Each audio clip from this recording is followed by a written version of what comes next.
Imagine a world where your very existence, your natural being, was perpetually linked to the missteps of others. What if the air you breathed, the way you walked, even the light in your eyes, was seen as a potential trigger for someone else's downfall? In 710, what ideas shaped a world where women were systematically held responsible for the sins of men? Number 10. Causing discord and strife in the community in the year 710. At a time long before the digital age and instant communication, communities were tightly knit, often small, and heavily reliant on internal harmony for survival. Any disruption to this delicate balance could have serious consequences, from economic hardship to outright violence. Within such a framework, a pervasive idea took root that women, through their perceived inherent nature or actions, were often the root cause of discord and strife among men. This was not merely about isolated quarrels. It was a systemic attribution of blame that filtered through social structures and even nascent legal thinking. Think about the daily life in a village or a small settlement. News, rumors, and social interactions traveled by word of mouth, often amplified and distorted as they moved from one household to another. In this environment, women, frequently responsible for domestic duties and the upbringing of children, were also seen as the primary conduits of social information. Their conversations, often focused on family matters, relationships, and the behaviors of others, were easily interpreted by some as sources of gossip. This gossip, in turn, was believed to sow seeds of suspicion, envy, and resentment among men, particularly when it concerned issues of honor, property, or lineage.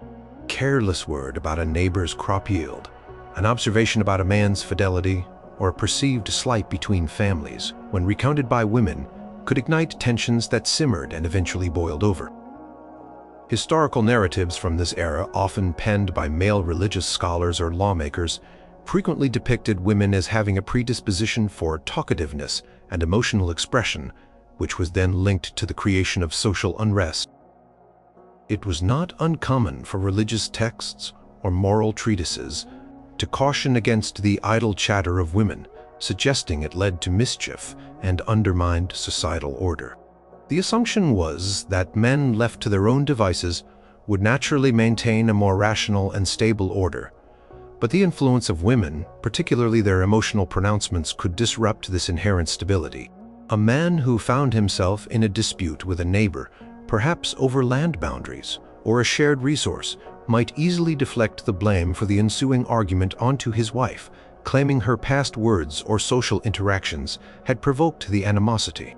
The true cause of the dispute, rooted in economic necessity or male rivalry, was thus obscured by attributing it to feminine influence. Consider the intricate web of family alliances and rivalries that characterized medieval society. Marriages were not simply unions of individuals, but strategic agreements between families designed to consolidate power, land, and influence. Within these arrangements, the behavior of a woman, especially a wife, was intrinsically tied to the honor of her husband and her family.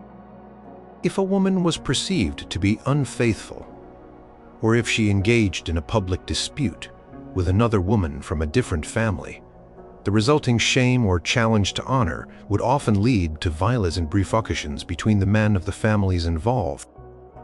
The blame for the ensuing male conflict, whether it was a brawl, a feud, or even a deadly vendetta, would frequently be laid at the feet of the woman who was seen as the original cause of the breach in honor. It was her perceived transgression, her sin against the marital or social contract, that was deemed the catalyst for the men's violent reactions. The agency of the men in choosing violence was often overlooked or excused, while the woman was demonized as the primary instigator. Furthermore, within the legal codes developing across early medieval Europe, there are glimpses of this attribution of blame.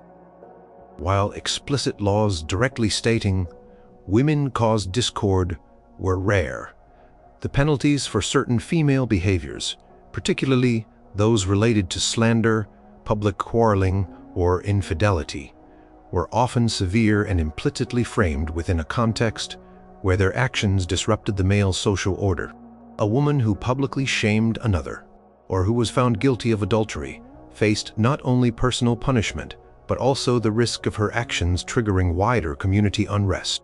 The rationale often presented was that her actions led to a breakdown in trust, challenged male authority, and inevitably pushed men into conflict. Therefore, her actions were ultimately responsible for the ensuing male sins of violence.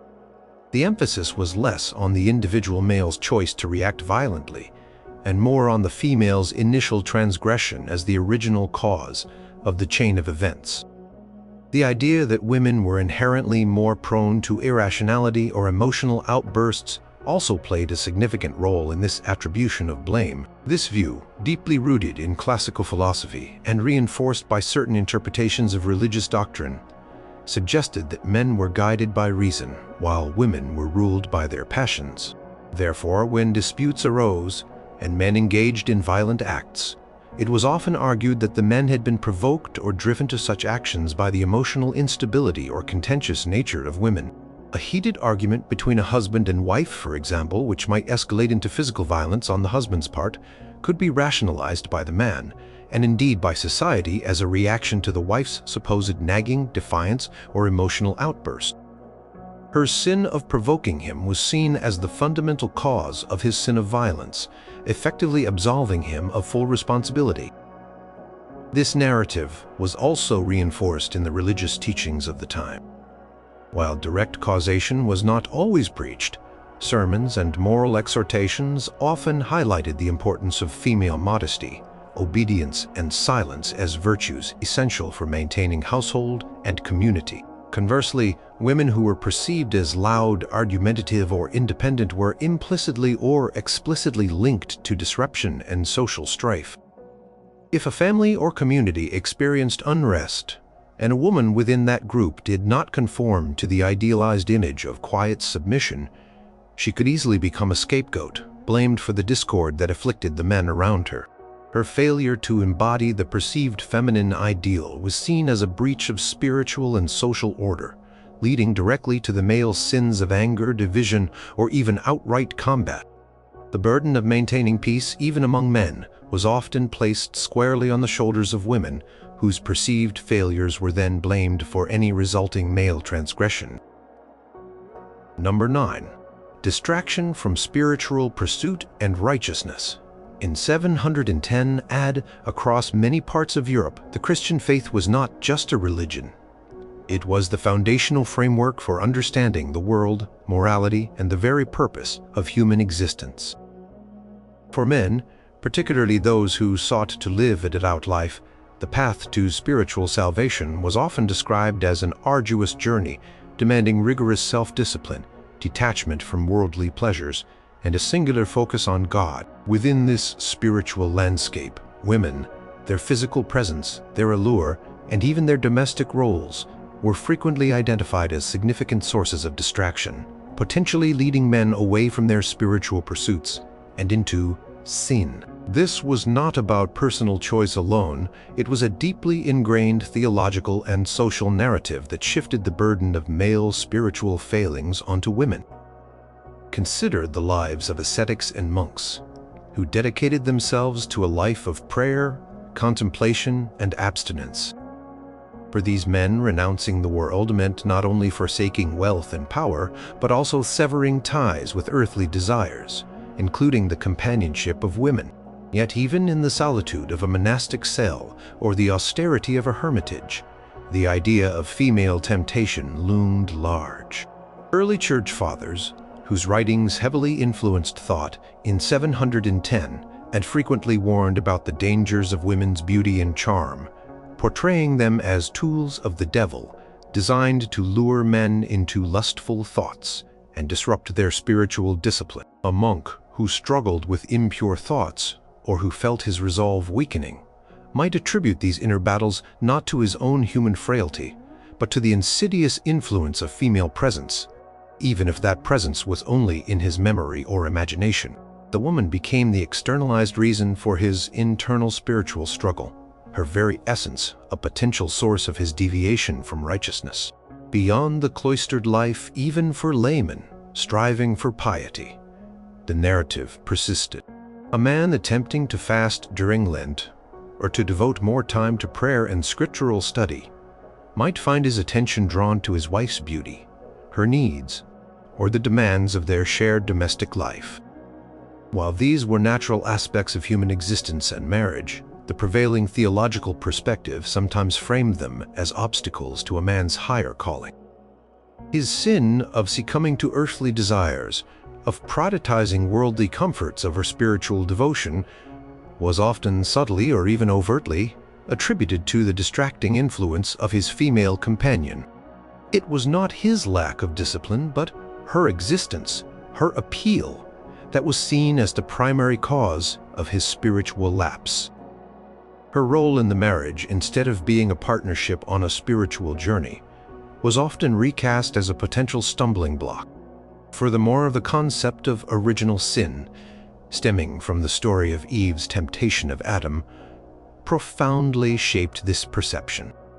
Since Eve was seen as the first to succumb to temptation and lead Adam into sin, there was a pervasive theological understanding that women carried a greater burden of potential sinfulness and were thus inherently more likely to lead men astray from God's path.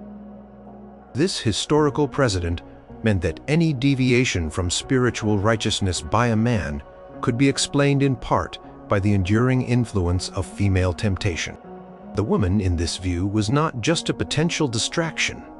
She was a living reminder of humanity's original fall, carrying within her the capacity to repeat the pattern of leading man away from God. Her very nature, as interpreted by certain religious authorities, made her a perpetual challenge to a man's spiritual fortitude. Consider also the societal emphasis on purity and chastity, particularly for spiritual leaders and men dedicated to religious life. For a priest or a bishop, maintaining celibacy was a cornerstone of their sacred office. Any sexual transgression by such a man was considered a grave sin, not just against personal vows, but against the sanctity of the church itself. Yet, when such a transgression occurred, the blame was often heavily displaced onto the woman involved.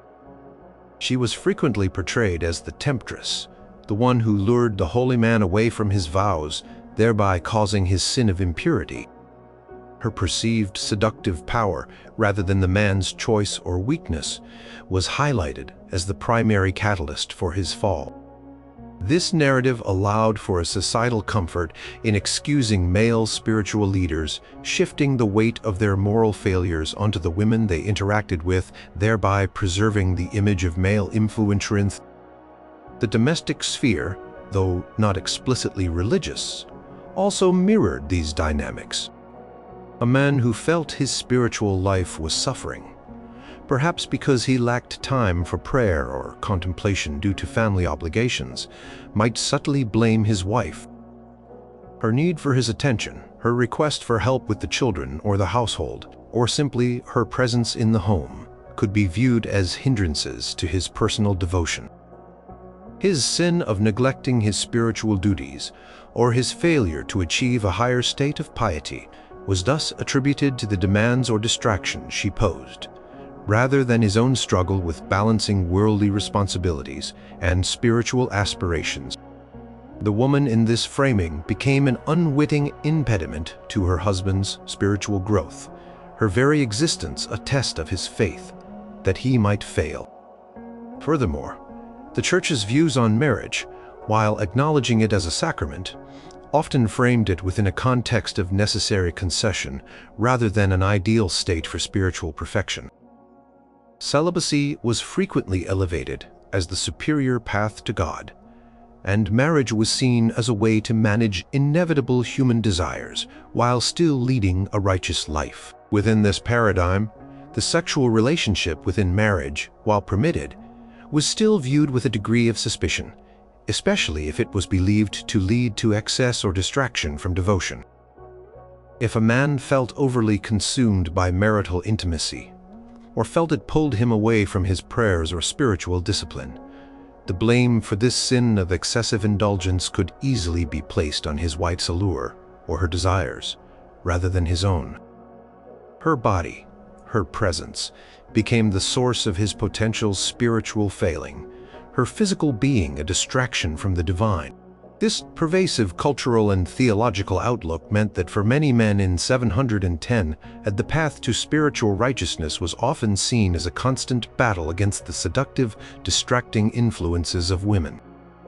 Whether in the solitude of a monastic cell or the everyday life of a household, women were often positioned as the primary external cause of male spiritual lapses, their existence a perpetual test of male devotion.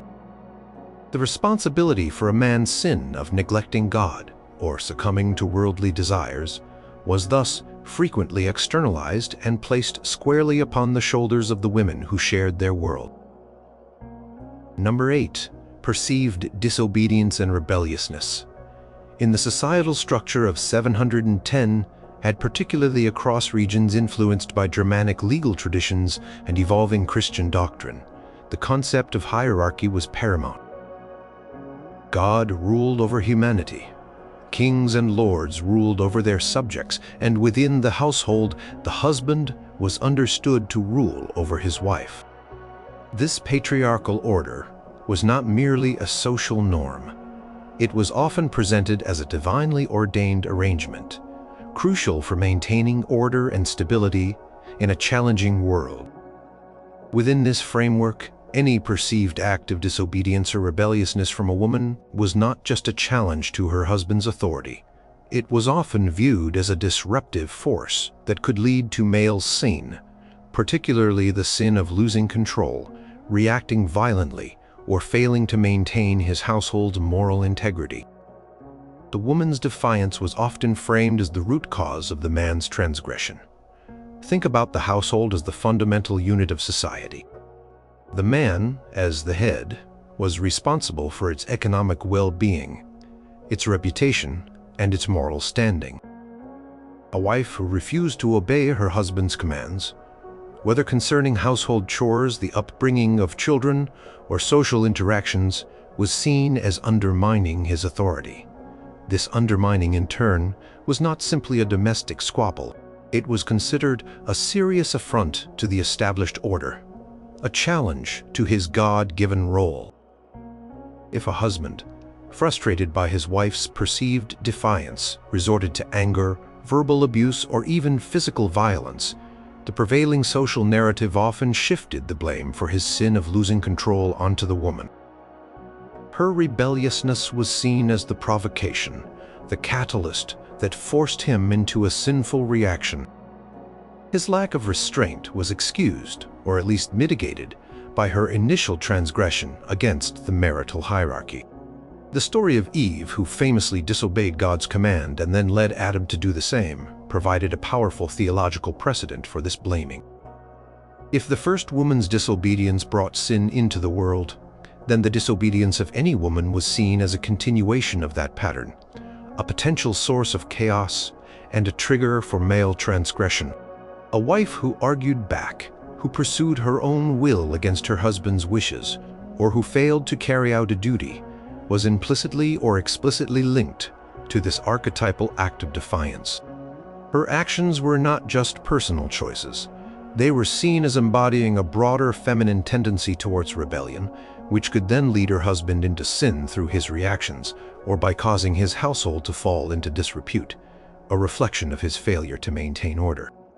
Legal codes of the time, such as those found in various Germanic tribal laws or ecclesiastical decrees, often outlined the responsibilities of wives and the penalties for their disobedience. While these laws varied regionally, there was a general emphasis on a wife's submission to her husband. For instance, laws might grant a husband considerable power to correct his wife, sometimes even physically, in instances of perceived insubordination. If a husband exercised this right, and perhaps exceeded what was considered reasonable correction, his actions, while sinful, were often seen as a direct consequence of his wife's refusal to obey. Her rebelliousness was the original offense, and his violence, though sinful, was viewed as a reactive measure to restore the divinely ordained order that she had challenged. The blame for the husband's sinful act was thus rooted in the wife's initial defiance. Beyond the household, a woman's perceived rebelliousness could also impact the male community. If a woman from one family openly defied the customs or authority of another or refused to adhere to social conventions, her actions could be seen as an affront to male honor, not just her husband's, but also her father's or brother's. This could provoke men from other families to engage in disputes, feuds, or even acts of violence to restore their honor. The woman's sin of perceived rebelliousness or disrespect was then the cause of the male sins of anger, violence, or vengeful actions. The focus was less on the men's decision to escalate the conflict and more on the woman's initial disruptive behavior as the catalyst for the entire chain of events. Religious sermons and moral guidance also played a significant role in reinforcing this blame. Women were consistently exhorted to be meek, quiet, and obedient, reflecting the virtues of Mary, the mother of Jesus, as the ideal feminine model. Deviations from this ideal were not just seen as personal shortcomings, but as behaviors that could actively lead men astray.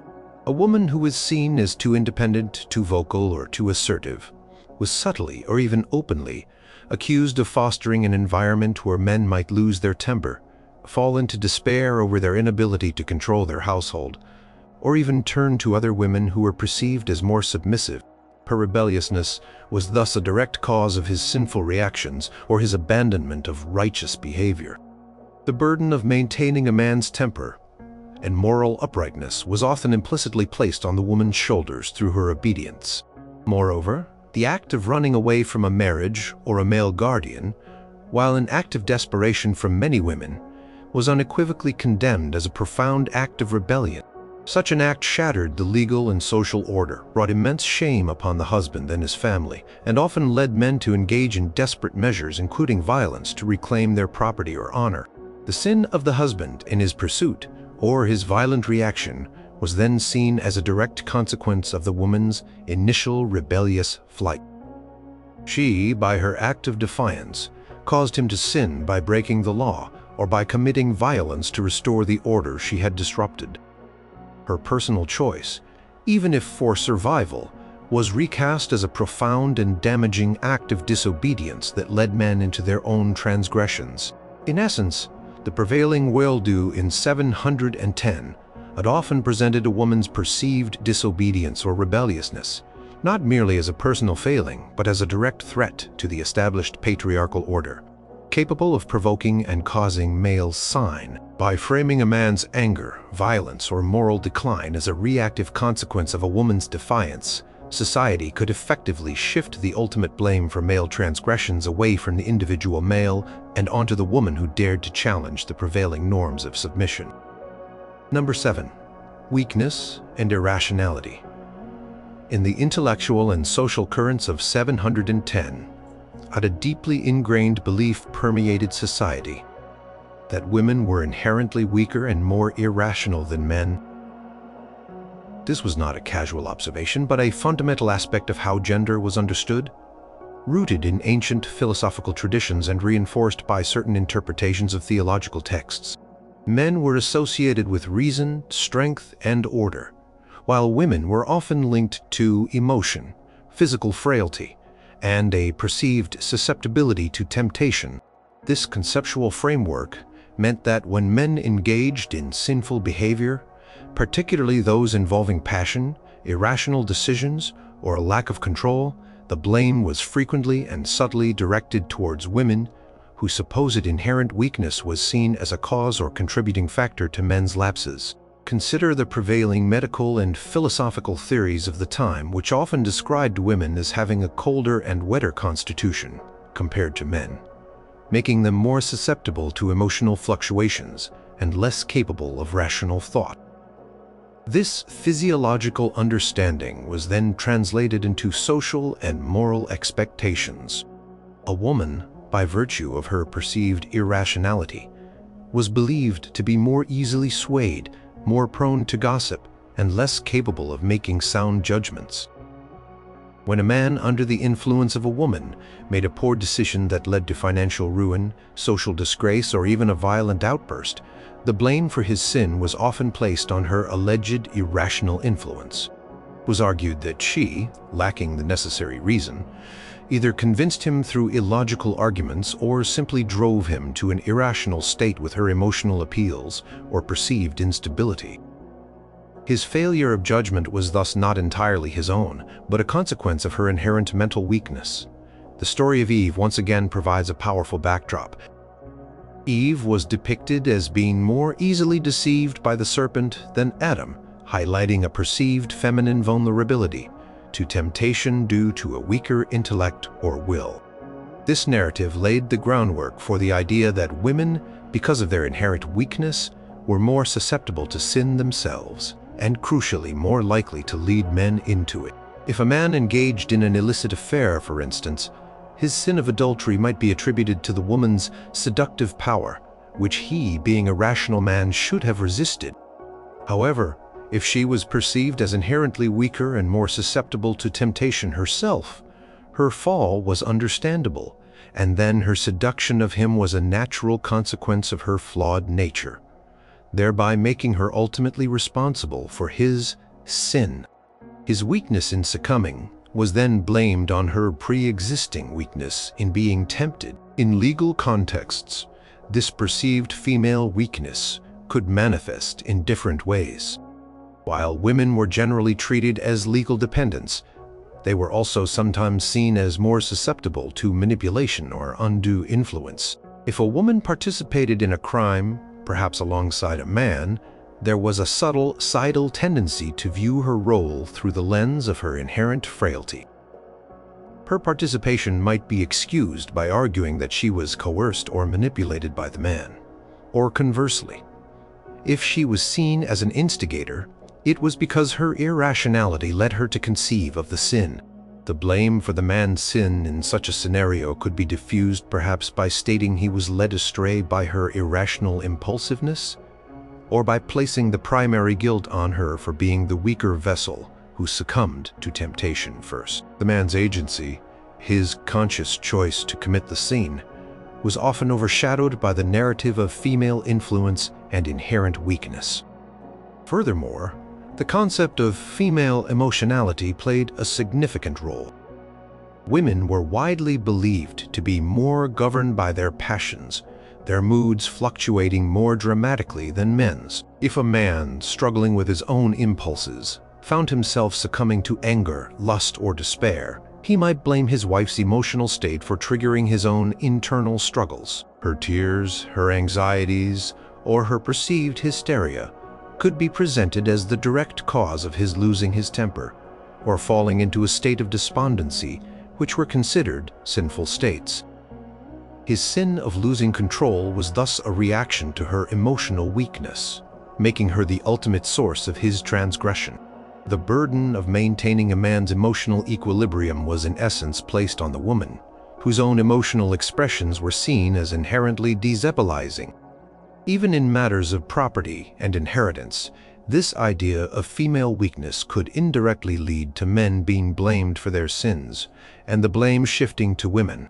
If a man made a poor financial decision, perhaps investing unwisely or becoming impoverished, and this decision was linked to the influence of his wife's perceived extravagance or her inability to manage resources, his sin of mismanagement or financial ruin could be blamed on her. Her weakness in resisting material desires or her irrationality in making demands was seen as the root cause of his financial downfall. The man's failure to maintain his household's prosperity, a significant social sin, was thus attributed to the inherent flaws of his female companion. The societal expectation that men embody reason and strength often led to a deep discomfort with male expressions of vulnerability or passion. When a man did succumb to such things, it was easier to attribute it to an external weaker influence rather than acknowledge his own internal struggle or lack of control. By portraying women as inherently weaker and more irrational, society created a convenient scapegoat for male sins that stemmed from emotional excess, poor judgment, or a lapse in control. Her supposed inherent flaws became the primary cause for his transgression, allowing for the preservation of the male image of rational strength while placing the burden of responsibility for male sin squarely on the shoulders of female weakness. Number 6. Undermining male honor and reputation. In the stratified societies of 710, a man's honor and reputation were not mere abstract concepts. They were tangible assets, critical for his social standing, his economic prospects, and even his physical safety. Honor was intrinsically linked to a man's control over his household, his lineage, and his ability to command respect within the community. Any perceived slight, any act that diminished a man's standing, was a grave matter. Within this rigid social construct, women, particularly wives and daughters, were seen as vessels of male honor. Their behavior, their purity, and their adherence to social norms were direct reflections on the men responsible for them.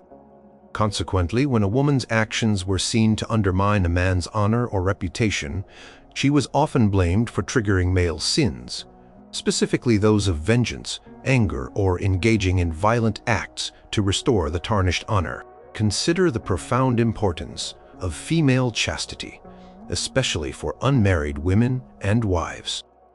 A woman's virginity before marriage and her fidelity within it were paramount. If a woman was discovered to be unchaste, or if she engaged in an act of adultery, it was not merely her own personal transgression, it was a devastating blow to the honor of her father, her brothers, and her husband. The sin of adultery on her part was seen as a direct attack on the male lineage and the husband's rightful ownership over his wife and children. The consequences for the men were severe: social ridicule, diminished standing, and the potential for illegitimate heirs to threaten their property and legacy. In response to such a profound challenge to their honor, men were often expected, and sometimes even legally sanctioned, to react with violence to restore their reputation.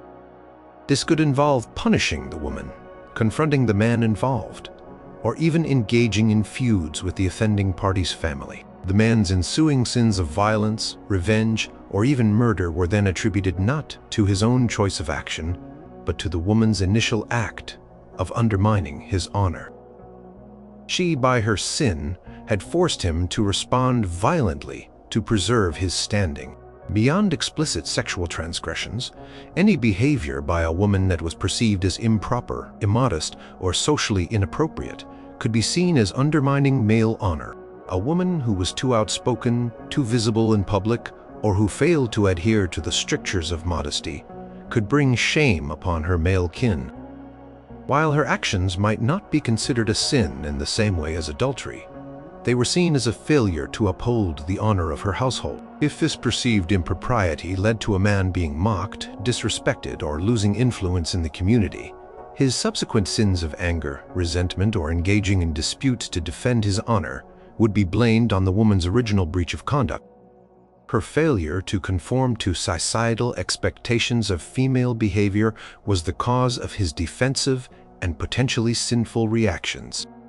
Legal codes of the time, such as early Germanic laws, often prescribed harsh penalties for women who committed adultery or other acts that dishonored their male kin.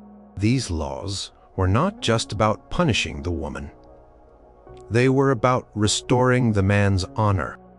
The very existence of such laws reinforced the idea that female behavior was a direct determinant of male honor, and that a woman's transgression necessitated a male response, even if that response involved actions that could be seen as violent or sinful. The punishment of a woman was often seen as a necessary act to cleanse the male's reputation, implying that her original sin was the root cause of the entire painful process. Consider also the broader social dynamics where a woman's perceived negative attributes, such as being lazy, quarrelsome, or disrespectful, could subtly tarnish her husband's or family's reputation. If a man was seen as unable to control his wife, or if her behavior consistently brought criticism upon the household, it reflected poorly on his masculinity and his ability to manage his domain. His subsequent sins of despair, anger, or even resorting to physical violence to control his wife were then sometimes rationalized by society as a reaction to her persistent undermining of his authority and honor. Her personal flaws, her sins of character, were presented as the direct cause of his loss of temper or his violent acts, absolving him of some responsibility. Even in disputes between families, a woman could unwittingly become the focal point for male sign.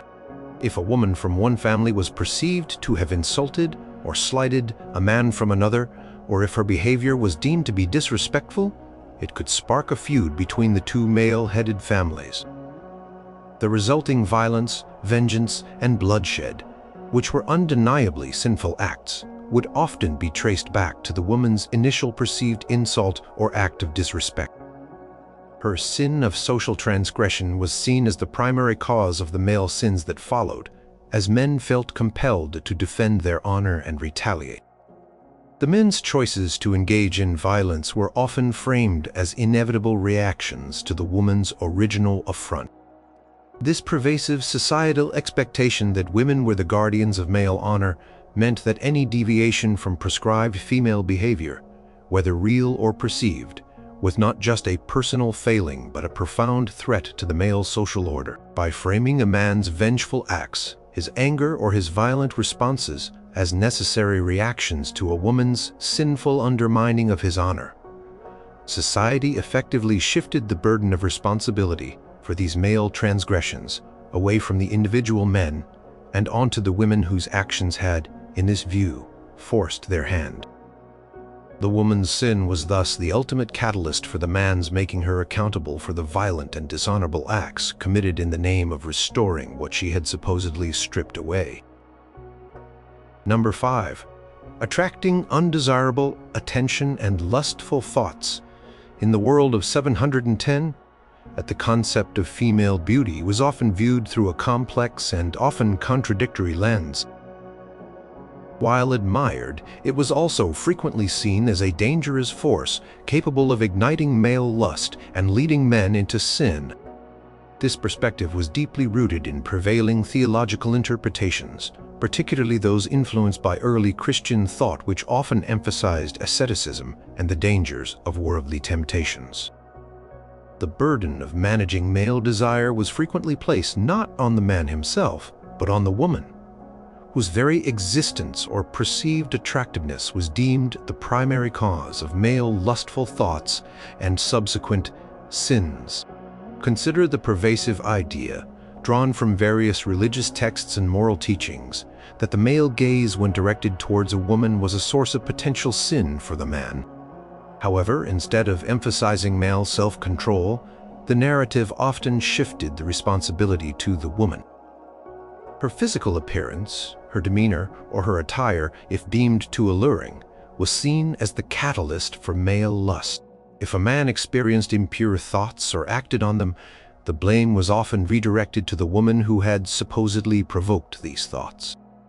Her beauty, her natural allure, or her way of carrying herself became the sinful instigator, leading him astray. The man's internal struggle or lack of discipline was thus attributed to her external presence. The topic of female dress and adornment is a powerful illustration of this blame. Women were often exhorted, especially in religious sermons, to dress modestly, to cover their hair, and to avoid any form of ornamentation that might draw undue attention. The reasoning behind these injunctions was often framed as protecting men from temptation. If a woman dressed in a way that was perceived as too revealing or too ornate, and a man subsequently had lustful thoughts or made an inappropriate advance, the woman was blamed for his sin.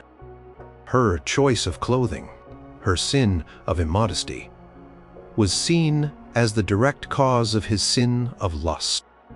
The man's gaze, his internal struggle, and his actions were externalized and attributed to the woman's failure to prevent his temptation.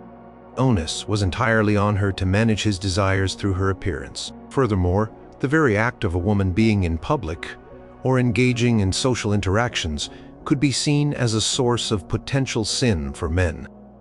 If a woman caught the eye of a man, even inadvertently, and he subsequently harbored lustful thoughts or acted upon them, the blame could be placed on her for simply being present and visible. Her sin, of being a distraction, or of simply existing in a way that provoked male desire, was seen as the ultimate cause of his internal or external transgression.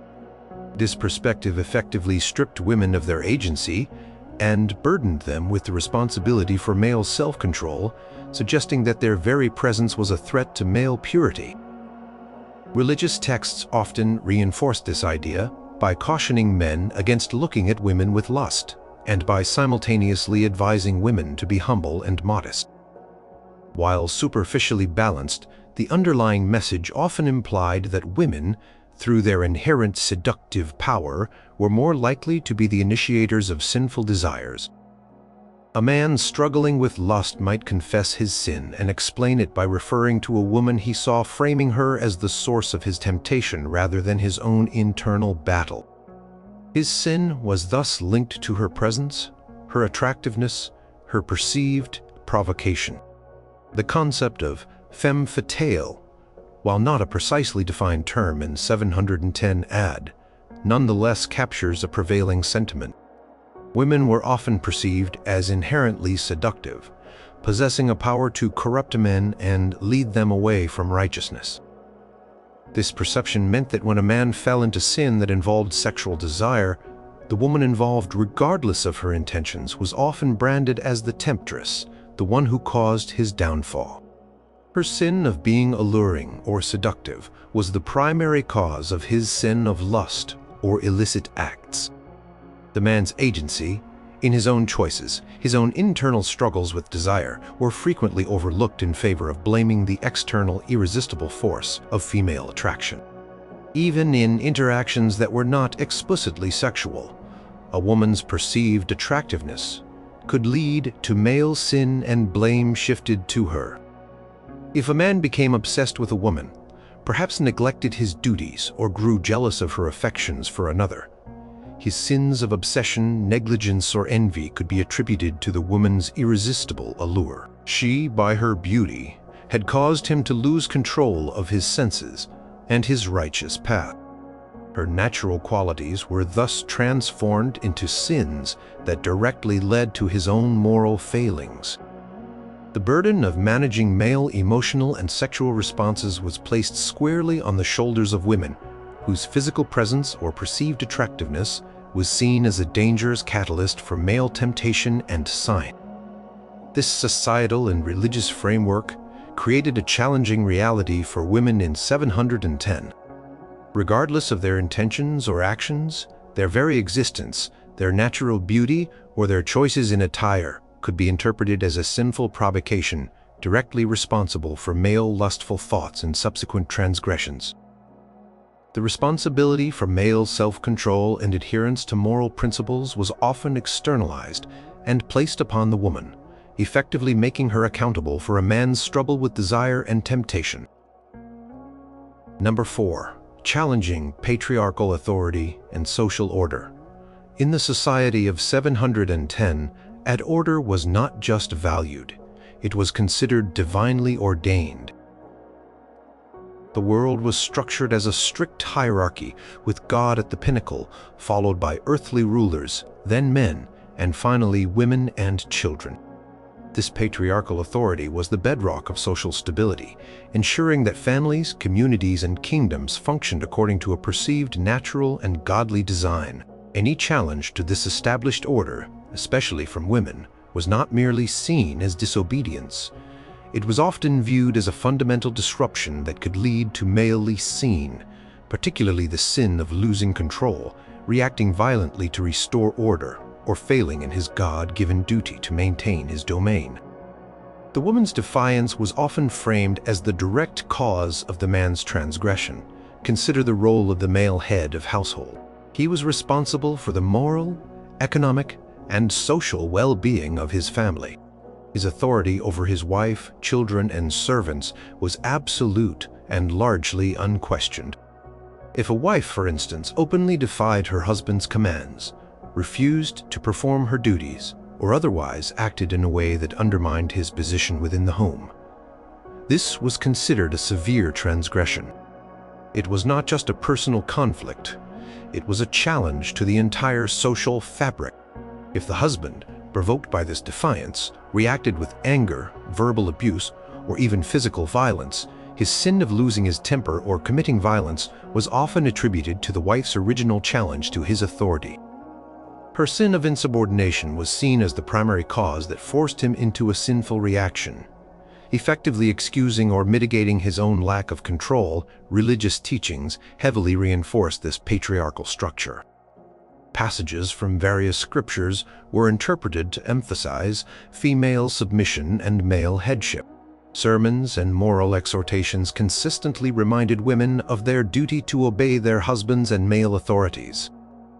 When a woman deviated from this prescribed path, her actions were not just individual failings. They were often seen as a rejection of divine will and a dangerous destabilization of the social order. If a community experienced unrest, or if a man's household fell into disrepute, and a woman within that household was known for her independent spirit or her refusal to conform, she could easily become a scapegoat. Her sin of challenging authority was then linked to the men's sins of failing to maintain order, or their own violent reactions to restore it. Legal codes also played a significant role in upholding patriarchal authority. Laws regarding marriage, property, and female conduct often reinforced the subordinate position of women and the absolute authority of men. For instance, some laws might grant a husband the right to physically discipline his wife for disobedience, implicitly sanctioning a male reaction to female defiance. If such a disciplinary act escalated into violence that was deemed excessive, the man's sin of violence might still be understood within the context of the woman's initial sin of challenging his authority. Her defiance was the spark, and his transgression was the consequence, shifting the primary blame onto her for disturbing the peace. Beyond the domestic sphere, a woman's actions could challenge broader social norms and indirectly lead to male sign. If a woman, perhaps through her intelligence or charisma, exerted influence that was perceived to usurp male leadership roles in the community, it could provoke male resentment and conflict. The men involved might engage in sins of envy, slander, or even ostracism to put her back in her place. These male transgressions were then often justified by arguing that the woman, by challenging the natural order and male authority, had caused these reactions. Her sin of overstepping perceived boundaries was seen as the primary cause of their own sinful reactions to reassert dominance. Consider the act of a woman leaving her husband or fleeing from her family without permission. This was not just a personal choice. It was a profound challenge to male authority and a serious breach of social and legal norms. Such an act brought immense shame upon the husband and his family, and it often prompted men to engage in desperate and potentially violent actions to reclaim the woman and restore their honor. The man's sins in pursuing her, using force, or engaging in acts of vengeance against those who might have aided her were then directly attributed to the woman's initial act of rebellion. Her sin of challenging patriarchal authority was the root cause of his ensuing violent or wrongful acts. In essence, the prevailing worldview in 710 had often presented a woman's perceived challenge to patriarchal authority not merely as a personal failing, but as a profound threat to the entire social and divine order. By framing a man's anger, violence, or his failure to maintain order as a reactive consequence of a woman's defiance, society could effectively shift the ultimate blame for male transgressions away from the individual male and onto the woman who dared to challenge the prevailing norms of submission. Her sin of insubordination was thus the ultimate catalyst for the man's sin, making her accountable for the violent and disorderly acts committed in the name of restoring what she had supposedly disrupted. Number 3. Impure thoughts and sexual transgression. In the rigorous moral landscape of 710, particularly within the dominant Christian framework, sexual purity was held in extremely high regard. Lust, adultery, and any form of illicit sexual activity were considered grave sins capable of jeopardizing a man's immortal soul. Yet, remarkably often, the responsibility for male impure thoughts and actual sexual transgressions was not placed solely on the man's own self-control or moral choices.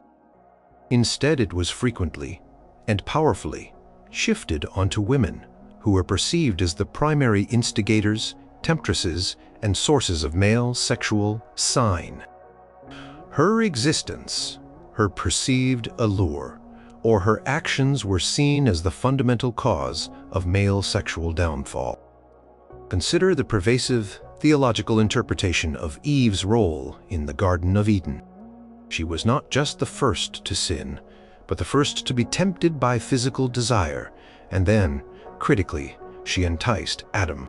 This narrative established a powerful precedent. Women were inherently more susceptible to temptation and therefore more likely to lead men into sexual transgression. This ancient story deeply influenced the understanding of male-female dynamics in 710. If a man experienced lustful thoughts, or if he succumbed to an illicit sexual act, the blame was often redirected to the woman involved regardless of her actual intent or agency. She was seen as the Eve figure, the temptress, whose inherent nature or actions provoked his sin. The man's personal battle with desire, his own free will, was often secondary to the compelling narrative of female temptation. The concept of female beauty itself was viewed with profound suspicion. While recognized, it was also widely seen as a dangerous trap, a tool that the devil could use to ensnare righteous men. Religious texts and sermons frequently warned men against the allure of women, framing it as a direct threat to their spiritual purity. If a man gazed upon a woman and subsequently harbored impure thoughts, or if he acted on those thoughts, the woman's beauty was often deemed the direct cause of his sin. Her physical attributes, her very existence, were transformed into a sinful instigator, leading him astray. The man's lack of discipline or his choice to engage in lust was thus attributed to her external presence, effectively absolving him of full responsibility. Furthermore, a woman's attire and demeanor were constantly scrutinized. Women were exhorted to dress modestly, to veil their hair, and to conduct themselves with humility and reserve. The rationale for these strictures was often explicitly stated as a means to prevent male temptation. If a woman was perceived to be dressed immodestly, or if her behavior was deemed too forward or alluring, and a man subsequently committed the sin of lust or illicit sexual advances, the blame was placed on her. Her sin of immodesty, or perceived seductiveness, was seen as the direct cause of his sexual transgression. Onus was entirely on women to manage male desire through their appearance and conduct, making them responsible for men's moral choices concerning sexual purity. Legal systems in 710, and particularly those influenced by Christian moral codes, also reflected this deeply ingrained bias. While adultery was a sin for both men and women, the social consequences and the allocation of blame were often weighted differently. If a woman committed adultery, it was not just a personal transgression, but a profound offense against her husband's property and lineage, triggering severe penalties, often including physical punishment or even death. Her sin was seen as a direct cause of the man's outrage, his sin of vengeance, or his need to restore his honor through violent means. In instances where a man committed adultery, particularly with an unmarried woman, the blame could still be partially shifted to the woman by portraying her as a willing participant, a seductress, or someone who failed to resist the man's advances, thereby making her complicit in his sin or even the primary cause of it. The very concept of a man falling into sin often implied being led or tempted, and the tempter was disproportionately identified as a woman. If a man, particularly a holy man or a man of high standing, engaged in sexual misconduct, The narrative often revolved around the woman's irresistible allure or insidious manipulation. Her sin of seduction was emphasized as the primary reason for his fall, allowing society to maintain the image of male strength and purity, while casting the woman as the corrupting force. The man's own desires, his choices, and his moral failings were frequently overshadowed by the powerful image of the woman as the irresistible temptress. In essence, the prevailing worldview in 710 AD placed an immense burden on women regarding male sexual purity. Regardless of their intentions or actual actions, women were often positioned as the primary source of temptation, their beauty, their presence, or their perceived allure deemed the fundamental cause of male impure thoughts and sexual transgressions. The responsibility for male sexual discipline and adherence to moral principles was often externalized and placed squarely upon the woman, effectively making her accountable for a man's struggle with desire and his subsequent sins in the realm of sexual conduct. Number 2. Undermining purity and lineage through conception. In the society of 710, lineage, bloodline, and the purity of inheritance were not abstract concepts. They were absolutely foundational to a man's identity, his social standing, and his economic survival. Land, titles, and power passed down through male heirs, and the certainty of paternity was therefore of paramount importance. Within this intensely patriarchal framework, a woman's ability to conceive and bear children, while vital for the continuation of the family line, was also paradoxically a source of immense potential threat. Her perceived sin of infidelity, or even the suspicion of it, was seen as directly leading to a man's sin of having his lineage corrupted, his property endangered, and his honor irrevocably stained. The blame for this profound male vulnerability and its associated sins of potential social ruin was placed squarely on the woman and her body. Consider the absolute necessity of legitimate heirs for a man to pass on his accumulated wealth and status. If a wife bore a child that was not truly her husband's, it was not merely a personal betrayal. It was an existential crisis for the husband and his family. Child, ostensibly legitimate, would inherit property and status that did not rightfully belong to him by blood, thereby dispossessing the true heirs and diluting the purity of the family line. The sin of a man having his lineage corrupted, of having his property unjustly claimed, was directly attributed to the wife's sin of infidelity. Her body, her choices, became the primary source of this catastrophic outcome for the man. His subsequent sins of rage, despair, or even violence against his wife or the adulterer were often rationalized as direct consequences of her initial transgression, as he struggled to reclaim what she had seemingly stolen from him through her perceived betrayal. The concept of a woman's virginity before marriage was also inextricably linked to this idea of lineage purity. A woman who was not a virgin at marriage, even if it was not due to her own fault, could raise questions about the true paternity of future children, thereby creating suspicion and potentially undermining the husband's lineage. While perhaps not a sin in the same vein as infidelity, the societal consequences of a woman not being a virgin could still lead to male sin. A husband, upon discovering his wife's prior sexual activity, might feel deeply dishonored, leading to his sins of anger, rejection, or even violence. Her past, even if outside the marriage, was perceived to cause his present sinful reactions due to the threat it posed to his sense of purity and legitimate lineage. Legal codes throughout early medieval Europe, particularly those concerned with marriage and inheritance, clearly illustrate this intense concern with lineage purity.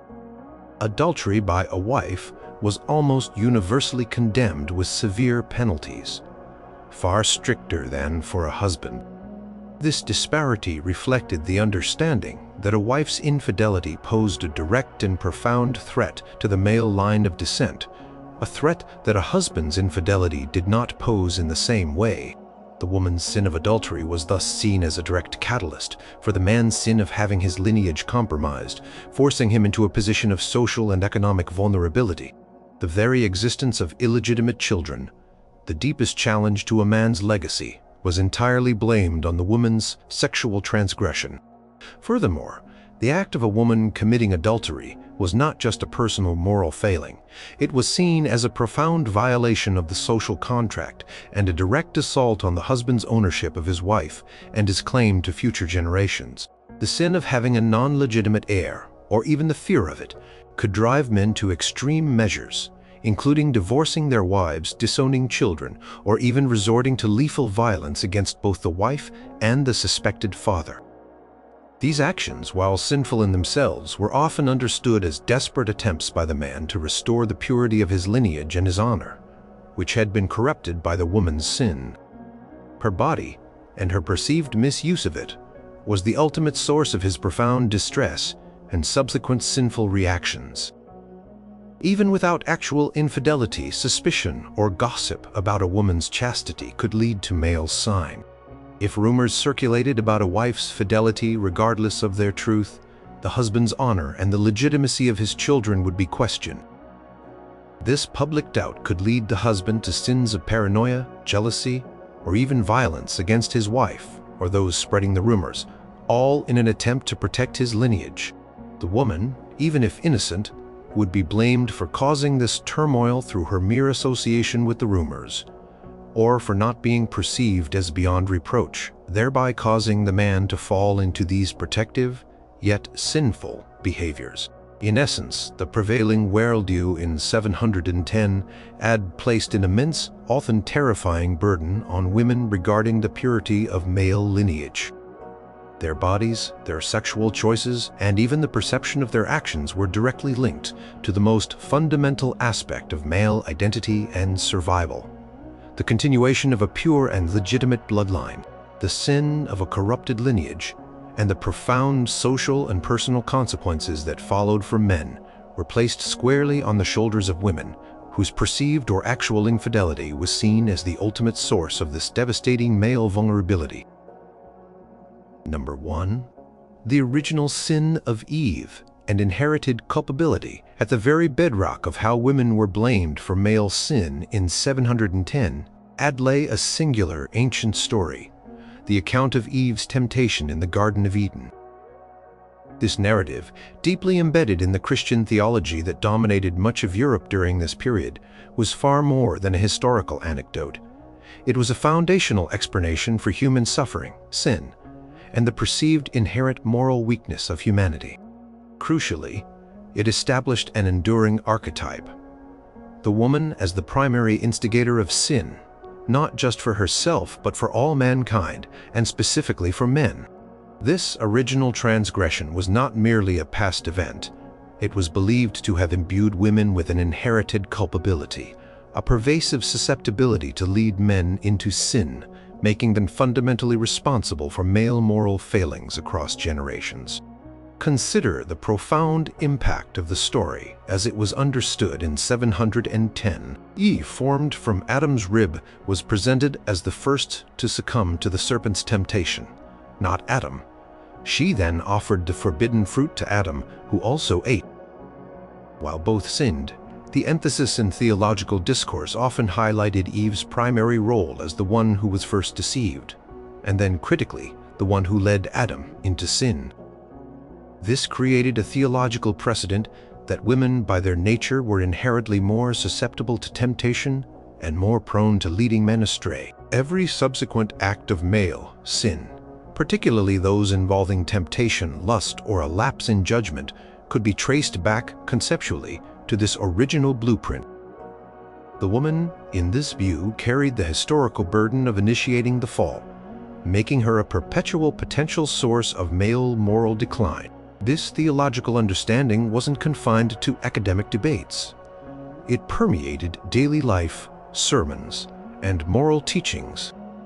If a man succumbed to a temptation, whether for wealth, power, or lust, the narrative could easily fall back on the inherited culpability of Eve.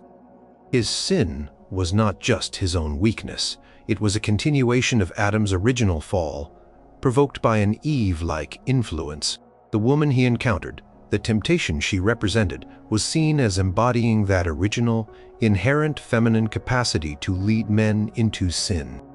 Her very existence, her beauty, her words, could be seen as echoes of Eve's original temptation, making her fundamentally responsible for his subsequent transgression. The man's agency in his own sin was often overshadowed by the pervasive idea of an irresistible inherited female influence. Furthermore, this idea of inherited culpability meant that women were often viewed with a degree of suspicion regarding their spiritual and moral fortitude. While individual women could be virtuous, the collective female gender was understood through the lens of Eve's initial deception. This made it easier to attribute male sins to female influence. If a man made a poor decision, engaged in a quarrel, or fell into despair, and a woman was involved in any way, her involvement could be magnified and framed as the primary instigator, drawing on the archetypal image of Eve. Her supposed inherent weakness of will or susceptibility to temptation was seen as the cause of his vulnerability to sin. Religious authorities, such as bishops, priests, and influential monastic figures, continually preached this message. They warned men to be vigilant against female temptation and exhorted women to live lives of modesty, obedience, and humility, often explicitly linking these virtues to counteracting the legacy of Eve's sin. A woman who deviated from these prescribed virtues was not just seen as disobedient. She was seen as embodying the dangerous, original female tendency to lead men into sin. Her perceived sin of pride or independence or beauty was thus viewed as a direct cause of a man's subsequent sins of lust, anger, or moral downfall. This pervasive theological framework meant that for men in 710 AD, the concept of sin was rarely divorced from the historical role of women. The original act of female temptation in Eden became a powerful, timeless justification for attributing blame to women for a wide array of male sins.